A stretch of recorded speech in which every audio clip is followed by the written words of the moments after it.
Well, all right. So here we are. I am Dr. Jaime Hoerricks. Welcome to the outside and the first video podcast. I think it's a fantastic thing. Of course, it's not my idea to do this. My arm was twisted by my guest and guest host here, Cathy Shilling. And we met at the GLP conference, and through that, and through my participation in that, and her gracious making space for me and all of that, and we've kept up a correspondence since then. And she thought it would be fabulous for us to do something like this around GLPs and whatnot, and we've been teasing it about, and here we are. So I think on the outside, people know my writings and all that stuff. Here, they might be seeing my face for the first time if they're not connected with me on the other socials. But again, here I am in the flesh finally, and thanks to Cathy for kind of coaxing me out of the attic, as it were, and onto the screen. But with that, meet Cathy. Cathy, how are you? Who are you? And why are we here?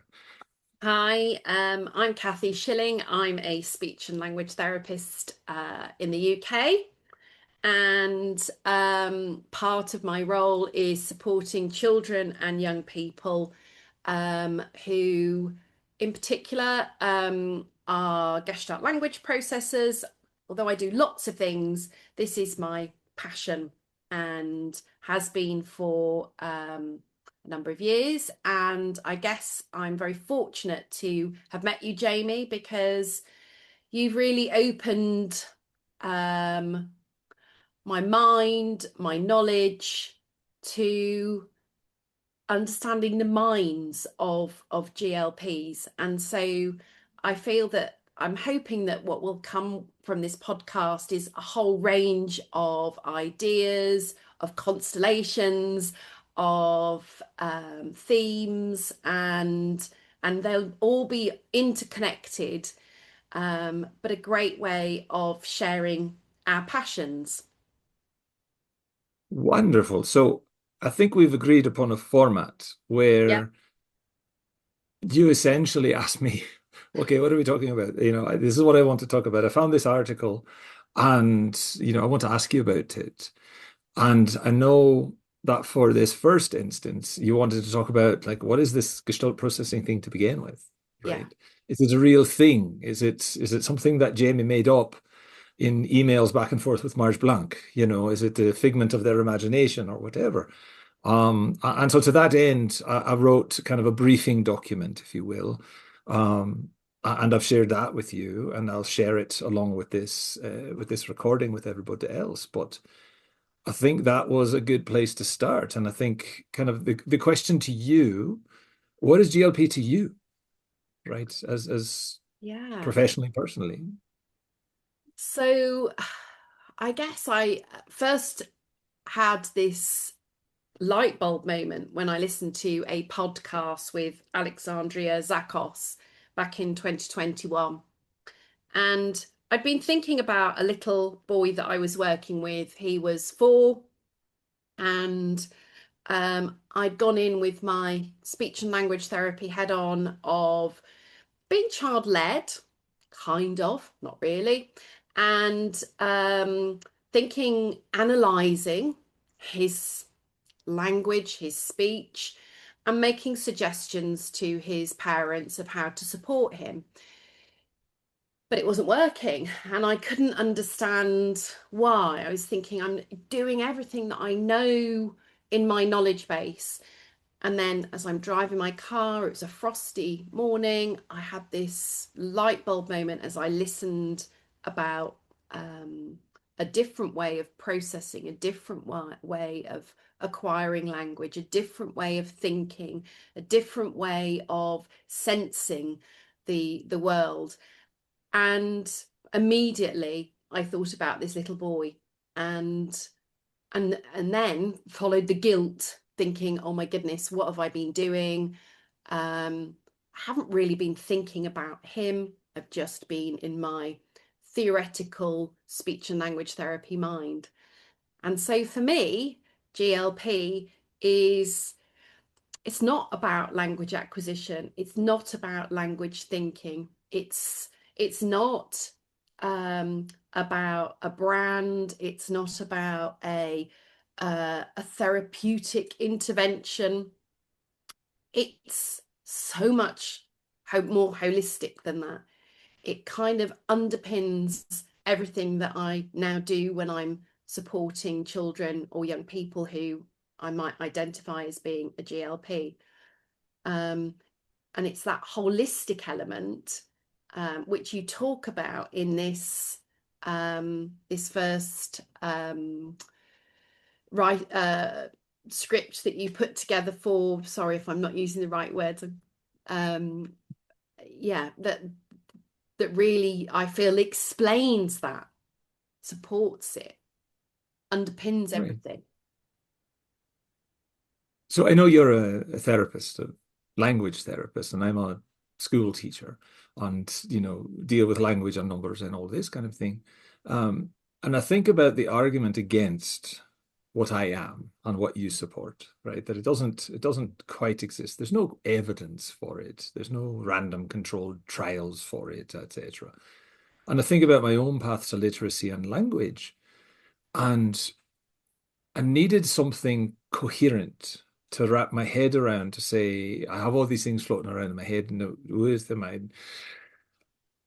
have all these scripts that are useful and things that I've acquired over the years and so on. And when I was diagnosed as autistic and even the earlier diagnoses of like, sensory integration disorders and these kinds of things. And I have that level two support needs from a language on my autism diagnosis. Nobody in the system explained to me what that meant. It's like, oh, you need support needs. Go to therapy. And then, as you say, I encountered therapists who had no idea what they were dealing with because, of course, I was not a little boy. I'm a very, very much an adult person, and they don't know what to do. Thankfully for me, I found my way to occupational therapy as well, and to improv theatre from there. And from there, just kind of borrowing scripts and throwing scripts around and that kind of stuff. And it wasn't until later that I came across the works of Marge Blanc. And when I saw that, my own desire professionally for like workflow, reliable, repeatable, a pattern of activities that I can follow, I could trace her thoughts.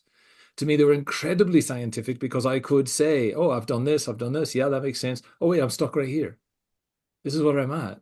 And that realization that I was stuck for decades in stage three. Hmm. And then there was a pathway like, okay, we can start doing these things maybe, stage four, stage five, stage six, etc. And it worked, right? So you do it. I did it to myself, because there was no one here willing to work with me. And then I thought about, the extension of it, literacy and so on. And now I'm writing the story of maths, which is, how do you teach GLPs maths through story and scripts? Because I support high school maths. And as you say, like I didn't have the things that I needed. I didn't have the handbook on autism. I didn't have the handbook on language and literacy. So I wrote them, right? I don't have the scripts, the developments of scripts. So that's where the Substack is, right? It's Mm. as I've said in the writing, it is kind of a digital delayed echolalia for me, that I can recall and bring to mind. And so from that standpoint, I find it absolutely fascinating and comical when people say, "Well, there's no evidence," right? And I'm sitting here reading that evidence of it happening, But where you, I think, deal in the language aspect, I take like I'm not. Yes, I'm a Gestalt language processor, but the hierarchy before that, I'm a Gestalt processor of everything, Yeah. of the world, of my life, of adult life, of when I was a kid, and all of that kind of stuff. Everything is processed whole. Everything is tuned and felt, and the way that artistic brain deals with memory and time and so on. It all comes in. It's all one gigantic system. And because I'm whole to part, I look at the whole of how my system works, and then I write about it, right? Because I don't find myself in a textbook. And I think that was the big shift for me, supporting the children that I'm working with, is thinking of the whole. So not honing in just on language, was thinking, okay, so what is this experience like with me in a room with things that I know they enjoy, because uh, looking at the bigger picture. We've asked parents what kind of activities, what sensory preferences or play preferences that they may have, thinking about how to even adjust the environment. Do they need the curtains closed? Do they need do they like music? Do they, what is it that is going to um, help with the connection? And for me, that's the first bit, um, is is thinking about how to connect. Not just are the experts with their children, um, definitely not me. And so Right. it that holistic aspect, that thinking in wholes, is something that I guess I've really had to learn and unlearn, because it's sort of like my medical model of speech and language therapy, of thinking in individual units of sounds, bits of sounds, putting those together, putting two words together. None of that was applicable with these children. And so it was thinking so much more than language. It was thinking about the experience as a whole. Um, and yeah, and that's where it started. So I love that. And I think, I wrote in what I shared with you, Mm, Gestalt processing as I understand it, as I live it, right? I'm not trying to define it for everybody, but no, as I understand it and I live it, it's not a learning style. It's not a quirk of my language, right? It is an entire architecture of perception, right? It's attunement. It's baked into alexithymia, my autistic system, all of these types of things. How I perceive and exist in the world is as a Gestalt processor. yeah, Everything works that way. So it's natural that my language follows that pattern, right? And I think, I've seen the management, if you will, the therapy, if you will, of Gestalt processors teaching us how to exist seems to be concentrated in speech therapy, speech pathology, right? Not in the actual like marriage and family counselor office or school counselor office, right? Or the primary school classroom. Like, there's no awareness. It's like human has one way of being, and that's it. And I find that boring, I actually. know. But it's sneaking in. It's sort of the last couple of months, I've had several schools contact me and say, "Hey, we'd really like to know more about Gestalt language processing. We'd like to know more about how we can support some of the children in our school." And even going back to yesterday, I received a phone call exactly about this.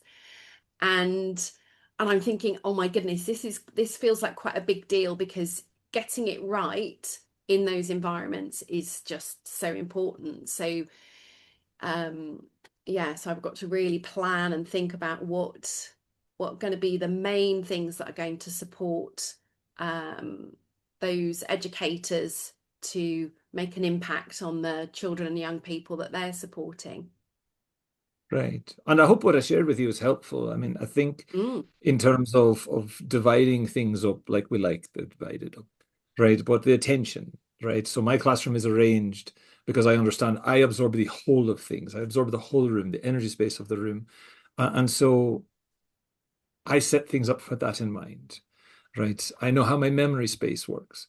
And just kind of sharing with you now, I had a panic attack and a meltdown related to memory and stuff that happened in the moment at school Friday, right? And it took yesterday to compose myself because of the way we have memory and time and how everything kind of collapses when something has very like is synchronous across time. Um, so that's an aspect of Gestalt processing as well. Just identity. Am I allowed to call myself a Gestalt processor, or must I just call myself whatever the industry wants me to? Right. My sensory experience, both in the kind of clinical sense of what smells annoy me and how makeup feels on my face and that kind of stuff, but also the nice part of sensory life as an adult, right? How coffee tastes and how candles smell and, the warmth of somebody, comfortable next to you, etc. And then that attunement in relation that's necessary for creativity to happen and all these kinds of things that are aspects of it. I don't find that I can reason with the Royal College and those people who say I don't exist. I don't find their arguments compelling at all. No, and I don't think as somebody that is trying to be as attuned as possible with the children, the families, the young people that I come into contact with, that they would agree with um, the sort of the people that are suggesting that there is no such thing as GLP, because we see it. We see it in every aspect Mhm. of their being. I had a Right. colleague who said to me about a session, oh, I think maybe you need to introduce something else to the session because they're really stuck. And I said, no, no, no, no, no. I'm not moving on. I might have something available.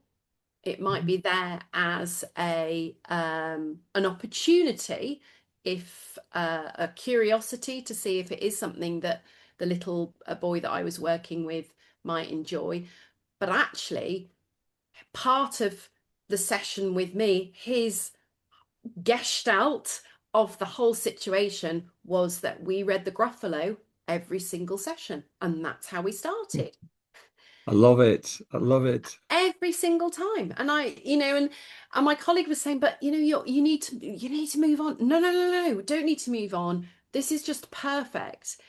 And through that, it I got a sense of that this little boy became calm, regulated, and Mhm. then it was like, hey, you understand me. This is what I need in order to be settled in this environment. This is what you do. You are part of this big Great. puzzle. Great. The whole of it. Yeah. Right. The entirety of it. And I think that's a wonderful place to be professionally, where you can create those atmospheres and those environments where they can thrive and they can engage and grow. And if you're truly child-led, then they'll tell you when they're Mm. ready. And I think it kind of does harm to them to say, we're ready for you on your behalf because we're professionally busy and we need to move you on. Right. So, I say this as somebody who has stuck stage 3 for quite some time. We're very smart. We can work our way around things if we need to. And when we're ready, we're ready. And you have to find the right environment, I think. And I think that's brilliant, absolutely great. I know we're running on against the clock here for today. That does seem kind of a happy place to leave it, though. It does. Um, The yeah. wholeness, the wholeness of Hi. our first podcast and the wholeness of Yes. of what we've been talking about. Um, Hi. But I think, the resonance kind of this whole circle, from your first inquiry, my appearance, our chit chat, and so on, and now here we are. Um, I'm very happy about that. I have to be quite honest. It's for somebody with my background to be invited and so on. I'm like, wow, I never thought that. It's a very warm, kind of warm, fuzzy feeling. I just wanted to name that I really appreciate, your um, asking and the care that you provided at the conference. And then when it kind of teased around of like, hey, maybe we should do this. I felt comfortable doing that because you've created that space. And so I just wanted to thank you, and as co-host, I guess, of this space. Um and so we'll do it weekly. I yeah. would imagine it's Saturday morning for me, it's middle of the night for you, right? Probably interrupting supper and whatnot. But yourself in the UK, myself in America. Um, we'll manage the logistics, and I very much look forward to this continuing as something really, really cool. And thank thank you, Jamie. I think huh, I don't think you realize the impact that you have on so many people within this community. And so, literally, when you're saying about me, I'm sort of like almost cringing, thinking, well, actually, I feel the same way about you, that you would say, hey, Cathy Shilling, yeah, I'll do a podcast with you. That sounds great because we've connected and we've got that sort of shared passion. And so yeah, so thank you. It's I feel that there's so much to talk about. So I'll stop talking now in preparation for Great. next week. Before we get all weepy about it and all Yeah. that. All right. Well, thank you so much, Thank and you. we'll see you next week. See you next week.